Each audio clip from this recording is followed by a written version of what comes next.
After 8 years of this worn-out, tired Liberal NDP government, Canadians have endured unprecedented levels of corruption.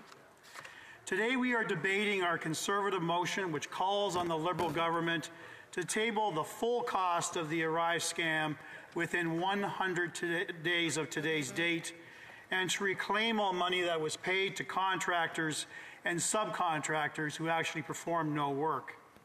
This is the app, according to the Prime Minister, that should have cost the taxpayer $80,000.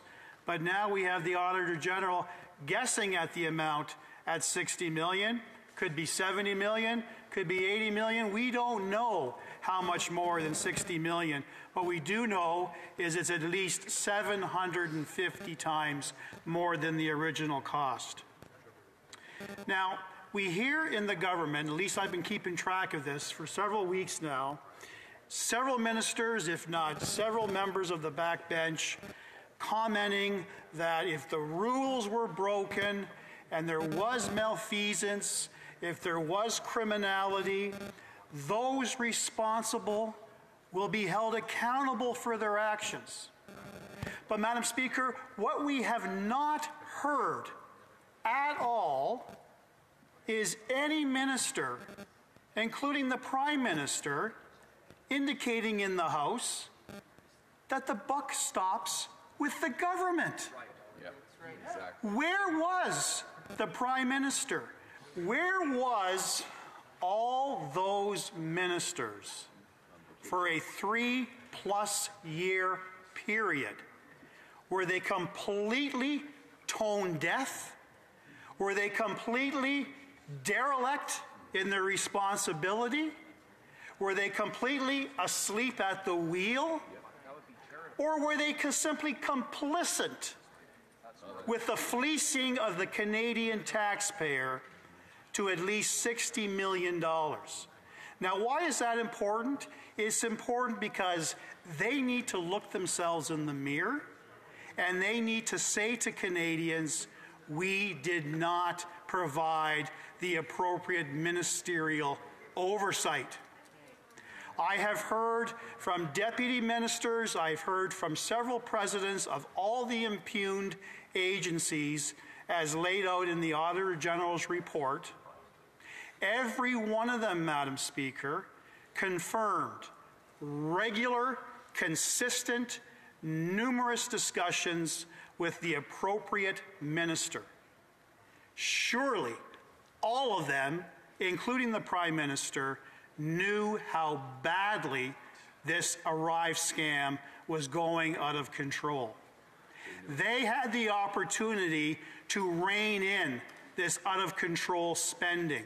They had the opportunity to stop the criminality, but they didn't. And that's what Canadians should be most appalled about, not necessarily just our professional public servants and those individuals they contracted with, like GC Strategies.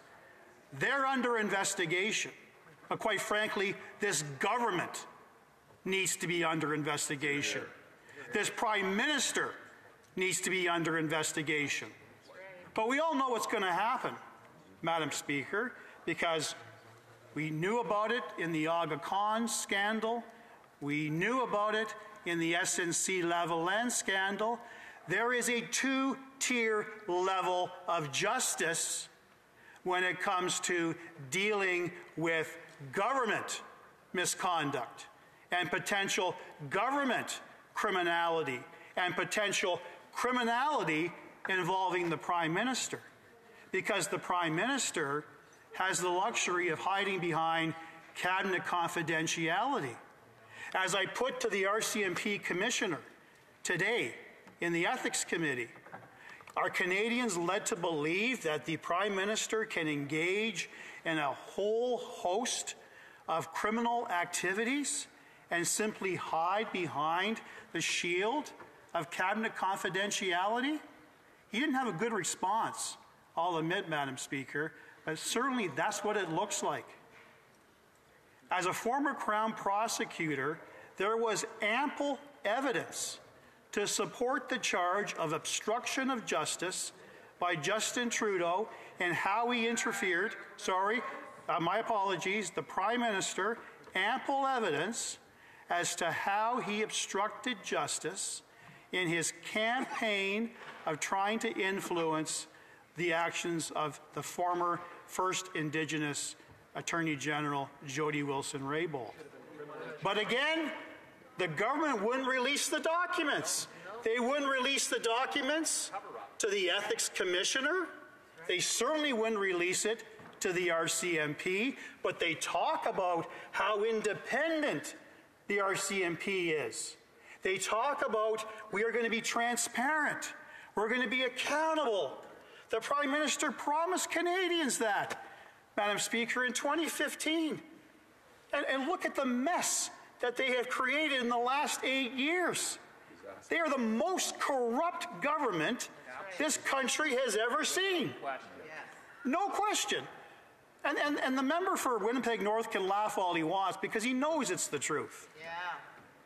He knows how difficult it is day after day after day to sit in this House and to defend the illegal actions of this government. Now we've got the NDP caucus. We've got the NDP caucus who are now blindly following along with everything that the Liberal government has to say. They're so hypocritical. They will challenge and they will fiercely try to argue that we should be holding this government to account, yet they blindly support the Liberal government time after time after time.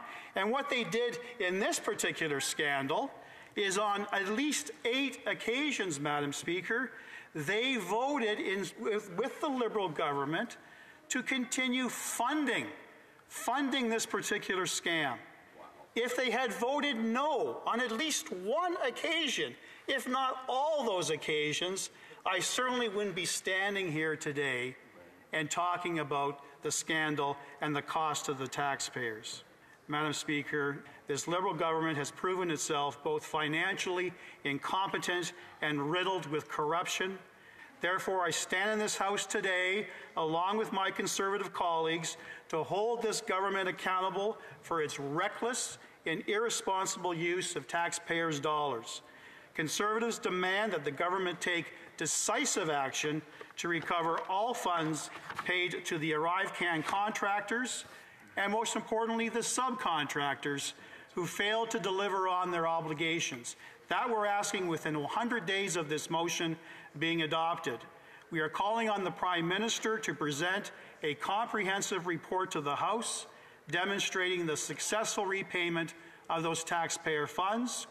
This motion, Madam Speaker, is a crucial step in bringing home accountability for Canadians and is well within the federal government's mandate.